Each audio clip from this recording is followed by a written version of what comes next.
for Ezio, since he's not an assassin at the beginning, I wanted to create this sense of even more brutality, even more viscerality into it, which is like you feel more the blade, you feel more that it's tough to assassinate someone. Real violence is brutal. You can't kill someone by just slashing at them with a sword.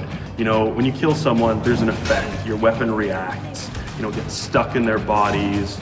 You know, they react to being hit. This is really one of the core concepts of combat. We want to just push it to the point where every time people see a move, they're like... Well, you want to show your friends. So you bring them over and you say, look at this man, do it, and they're all like, oh my God. That's what we wanted to bring. Another thing we wanted is to make fight better, but also make it so that fight wasn't the only tool in the game. So in AC2, there will always be an option for escaping. You have to play smart. You can't always fight every fight because you're going to lose. So you have to pick and choose your battles. So there's going to be 3 guards archetypes in the game. The first one being the brute. The brute is going to be a huge challenge in terms of fighting. It's going to be strong. They are not very smart. They're your typical kind of big oafs.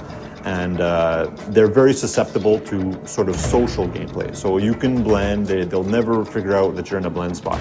Then we have the seeker, the more paranoid type of guard, you know, the guy who's searching to see where Ezio is, and even like in Veil of Hate or in a group of people, you can say, oh, you're there. The third is the agile, and the agile is obviously against the free running. Not only is he good at catching you when you're free running, he can also do free running. The other thing that's really cool about the archetypes is that each one uses a special weapon. You can actually steal people's weapons now. By stealing the archetype's weapons will unlock a whole new set of combat attacks. Okay, this is a type of guy, he has a spear, you know, spears are long, so I can grab it and take it from him and kill someone else. Whereas a brute is heavily armored, and you can pound on it all day long with your weapon and not really get anywhere. You've got to be clever to beat this kind. We made a technology that basically allows an AI to say, oh, okay, instead of just fleeing down a street, if I'm capable, why not flee up a building or flee up a ladder or flee across free-running elements or boats or whatever? Instead of just having this sort of predictable path where you can see the guy taking off, now the player is going to have to adjust, and the AI will then counter-adjust to what the player is doing.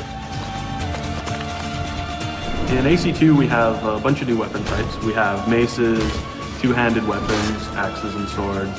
Hammers, spears, halberds, different types of daggers, hidden blades, 2 hidden blades. These allow for a lot of interesting variety to the combat. In AC1, the only thing you could do in fight with the hidden blades was counter kills. There was nothing else. But this time around, it counts as a full weapon.